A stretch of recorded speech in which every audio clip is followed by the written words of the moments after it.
Hey everyone, and welcome back to another episode of SAFT Podcast. And as you know, we have been continuing our discussion on the moral argument in this natural theology series. And I'm excited to be joined by my co-host Piyush. Piyush, glad to have you back on this episode. Thank you. Yeah, it's been a couple of weeks, but it's really good to see you once again. Before diving into today's episode, let's just look at a short recap of what we Yes. did in the previous Yeah. app. So, for those of you who are here for the first time, I'd really encourage you to go and watch our previous episode so you know that what's happening. And basically, in this season, we have started looking at the moral argument for God's existence. Now, what does this argument state? It states that in premise 1, if God does not exist, then objective moral values and duties do not exist. Premise 2 states that objective moral values and duties do exist. Therefore, God does exist. So, this is what we have been covering and we are looking at it. So, there are two important terms which we saw over here, right? Values and duties. So, Jacob, can you tell us what is the difference between values and duties? Yeah. Before I proceed with that, I noticed that you said in this ep instead of episode. So I think Piyush has completely won over by the Gen Z. Now because there is a network lag between us when we record remote, I can't jump in whenever he says something that I make a remark. So I have to wait till he finishes and then come back and make a remark. So anyway, that's done. Moving on. Right. Values Yeah. and duties. Now understanding values and duties is very key to understanding the whole argument, because as you can see that the argument has values and duties embedded into it. So here is the way Hmm. to understand values and duties. So when we say values, we refer to something's inherent worth, right? The inherent, uh, I can't use value because that's trying to define value with using the term value, but yeah, worth is the best word I can use. The inherent worth of an object, an action, something of that sort. That is what we mean by value. Duty would refer to an obligation. So as the word we say, right, it is my duty to protect the country as a citizen of India. Duties always refer to an obligation. It is expected of us. I ought to do it. That sort of a sense. So the best way Right. to unpack value and duties is by looking at some examples. So it is a good thing, right? It in his inherent worth, there is good merit to me being a doctor. There is a good value to it. Being a doctor is a good thing. I help people and so on and so forth. So it is a good Yeah. thing for me to be a doctor. But it doesn't mean that it is my duty to be a doctor. Now, it is Hmm. also a good thing to be an economist, a lawyer, a speech language therapist, but we can't be all of that. So even though Right. it is a good thing to be a doctor, a lawyer, an economist, a speech language therapist, let's throw in the other Desi favorite, an engineer. Even though it's a good thing to be all of that, it isn't wrong if we avoid being one of it. So I can't be everything. So I'm an economist, but therefore I haven't committed anything wrong in not being a doctor or a lawyer or some other alternative. So this is the way to Hmm. understand the distinction. This is the way to distinguish between value and duty. Value refers to something's inherent worth. So we would use the term good and bad to refer to value. And we would use the term right and wrong to refer to something's obligation. It is wrong for me to do, which means Hmm. that I should not have done it. That is the way we, even colloquially, even in our normal terms, we would understand the word wrong as well. So, right and wrong Hmm. would refer to duty, good and bad would refer to Yeah. value. Now, in our common engagement, we would use these words interchangeably, and that's fine.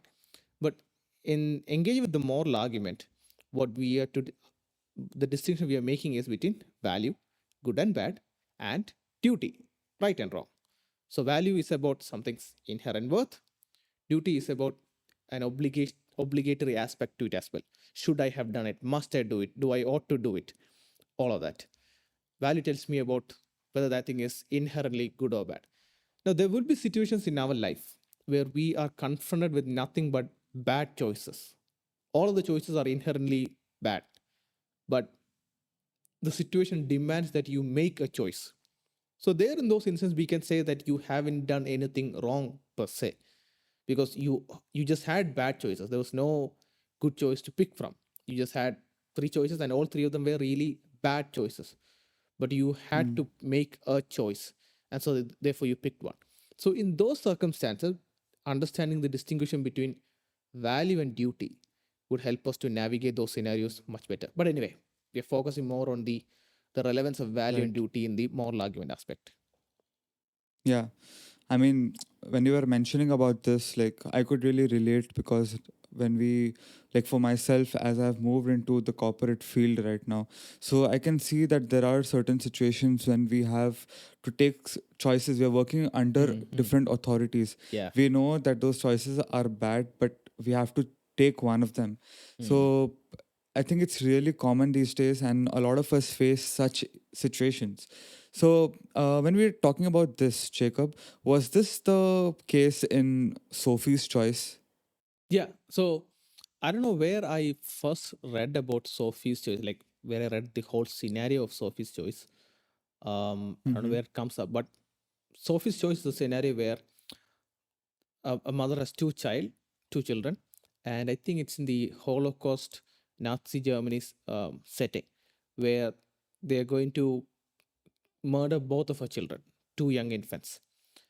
And so the mother is given two options. One is she can choose to save one of her child, and the other will die. So she can choose to save the eldest, and the youngest will die, or she can choose to save the youngest, and the eldest will die. That is first option. Choose one, and the other dies. The second option is that Mm. she can refrain from choosing. So in the first option, as a mother, it's extremely difficult for her to even come to terms with the fact that she indirectly, even though she didn't kill off her other child, but she indirectly gave way to the death of her other child. It's an extremely, you know, difficult scenario to put yourself in and to come to terms with. But the Yeah. second option is to not do anything, to try and keep your Mm. hand free from the guilt of one of your child and end up losing both your children. So in that scenario, both the options are extremely bad. But if she picks the first choice and chooses to save one of her child, we can't say that she did a wrong by making that choice, right? Because in that scenario, the value of both the choices are extremely bad. So there we are able to make better sense of what she did and what she should have done and all of that by understanding the distinction between value and duty. So I think this sort of example also would give us some more clarity on value and duty. The purpose of going through Yeah. the distinction between value and duty is not to dive into the deep ethical questions of different scenarios where value and duty would contradict and as such. The purpose of this is to better understand the argument. So as we move forward, we will understand this point of value and duty, how it fits into the moral argument. And we just gave these examples to make clear the distinguishing factors or distinguishing characteristics between value and duty. But I hope that is clear for Right. you, Piyush as well. Yeah.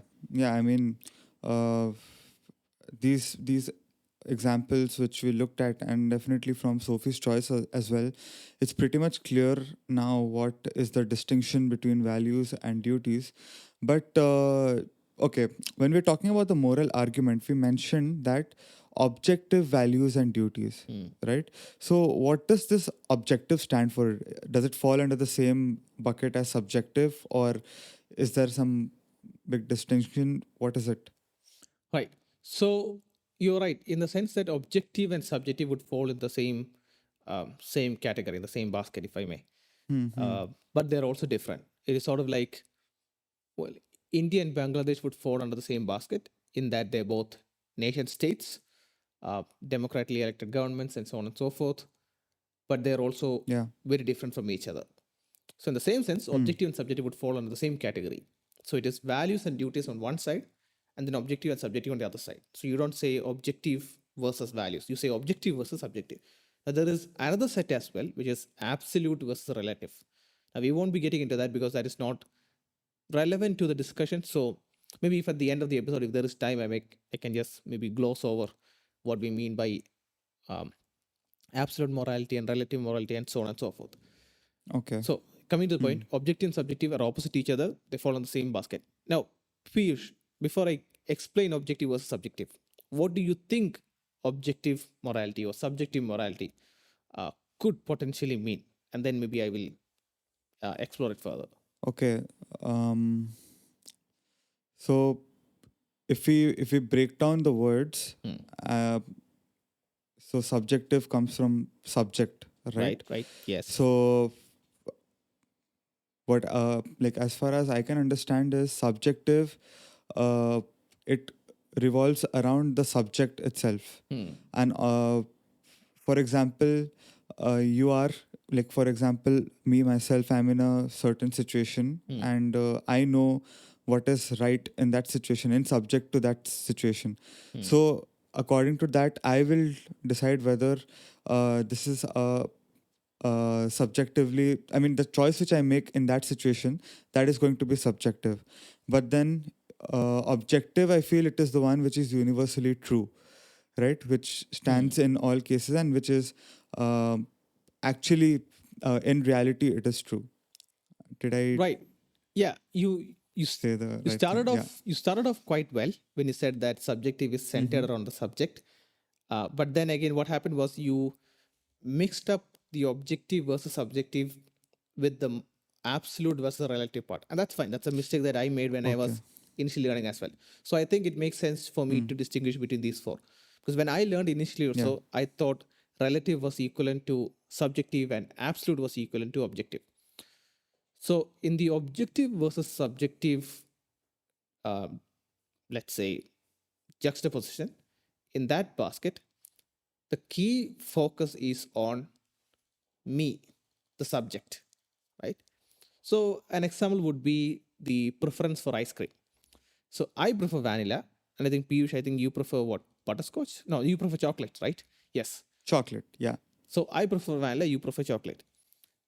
Now, I would take one scoop of vanilla and I would say, this is really good. This is way better than chocolate. You would take a scoop of chocolate and you would say, this is way better than vanilla. Now, for both It of us, is. yeah, sure, fine. Now, for both of us, when it comes to deciding on the the worth of one scoop of chocolate, it is dependent upon both on each subject's taste and preference. So I would value a scoop of chocolate way less because it's not dear to me. I don't like it, so I don't care. I'm not interested to buy it. But for a scoop of vanilla, I'm willing to pay much more than I would pay for a scoop of chocolate. Are you tracking with me? Yeah. Yeah. So here, the value, or not the value as in good and bad, but the monetary, economic, rupee value that I would ascribe to that particular scoop of chocolate is based on, that scoop of ice cream is based on my taste and preference. So it is based on the subject, me. So up, I would cherish vanilla more. You would cherish vanilla less. So there, our taste and preference, the subject's taste and preference are fundamental. But when it comes to the amount of calorie, sugar, fat, all of that is included and is part of that scoop of vanilla, my taste and preference are irrelevant to those objective, hard, cold world of numbers. So it doesn't matter how much I love vanilla ice cream. A scoop of vanilla would have, let's say, 100 gram of fat. I think that's way too much for a scoop of vanilla, but for the sake of the example. So Yeah. there it is. I can't say that because I so dearly love vanilla ice cream that a scoop of vanilla ice cream has less than 100 grams. No, that can't be the case. And you can't say either that True. because you prefer vanilla way less, that a scoop of vanilla would have way more grams of fat than it actually has. So in that case, the focus is on the object. So my taste and preference Okay. for my liking of a scoop of ice cream is dependent on me, the subject. So my taste is subjective, but the calorie content, the health aspect of it, the nutritious aspect of that scoop of ice cream is objective. It is based on the object, the caloric value of the scoop of ice cream. So that would be the distinction between subjective and Right. objective. Now, are you tracking with me? Yeah. Okay. Now let me clarify between absolute and relative. Absolute and relative, the focus of the distinction between absolute and relative is the surrounding or the circumstance, the setting within which these situations occur. So an example would be taking someone's life. Now we would say taking someone's life is relative. It is relatively wrong. What does that mean? Well, if you are a soldier who is uh, taking down a terrorist, okay, you are taking Hmm. someone's life, correct? But in Yeah. that circumstance, that would be a noble thing to do. You're defending innocent lives, and therefore you are taking down a terrorist life. So there, taking someone's life would be morally supportable. But Hmm. if you are a serial killer and you are taking someone's life, in that circumstance, it is morally reprehensible. We won't stand by and support it. So the very act of taking someone's life, which is why we say when we talk about, especially, and I hear this especially when it come up in settings of, do we go for war, just war theory, pacifism, and the whole dialogue about guns and military and all of that in the West. They refer to 10 commandments when it says, "Thou shalt not kill." So they clarify saying it is not "Thou shalt not murder," "Thou shalt not kill," which means in battle you Hmm. kill. But when you take an innocent life, you are murdering someone. So we make that very clear, right? We don't say soldiers murder Yeah. terrorists. We say the soldiers killed Yeah. two terrorists. That's because it is relative to the circumstance. Human life is lost in both situations, but it is the very circumstance within which the action that takes place that is telling us whether it is the right thing to do or the wrong thing to do, and so on and so forth. So if when we say something is relative in this sense, it is dependent on the circumstance. If we say something is absolute, then that means it is independent of the circumstance. In both Okay. these cases, we are not talking about the preference of the subject or the object. We're just talking about the circumstance within which the event or action takes place. If something is absolutely wrong, then that means no matter what circumstance, what situation demands or brings forth that action, it is Mm-hmm. absolutely wrong, irrespective of the circumstance. Okay. Relative would say it is relative to the circumstance, and so on and so forth. Objective would say something is right, wrong, good, bad, irrespective of the subject, because it is based on the objective. Subjective would be True. it is right, wrong, good, and bad based on the subject. Now, the cause for this confusion is that when we talk about relativism in the world out there and how people understand pluralism of religions and so on and so forth, we use the term relative to refer to in as far as I see or in relation to me, and sort of we club subjective and relative together. But in navigating this discussion, it's quite helpful to understand the distinction between objective and subjective on the one side, which is centered around the subject, and absolute and relative on the other hand, which is centered around the circumstance. Now, you're also right to point out in saying that if something is objectively wrong, then it is universal. Now, universal in the sense that if something is objectively wrong, then irrespective of what anyone else out there thinks, any human thinks, Hmm. it is objectively wrong. So, in that sense, it is universally wrong. But let's make sure not to club objective and absolute. So, Yeah. we covered four I think there's terms. a very narrow wall between the both of them, right? Yeah, it is. Yeah. Okay. Since in this argument we are focusing on objective moral values and duties, right? So if something is objectively wrong, Hmm. can you tell us to what extent is it wrong? Okay, here's an example. You and I both agree that the Hmm. Holocaust was an abomination. It was absolute pure evil. Right? There are many instances of genocide that happened in the world. The Boko Haram, uh, the genocide of the Armenians by the neighboring state of Turkey. So many instances of genocide, even as we speak of Uyghur Muslims in China. So many of that instances. So let's pick up just one instance. Holocaust, absolute pure evil.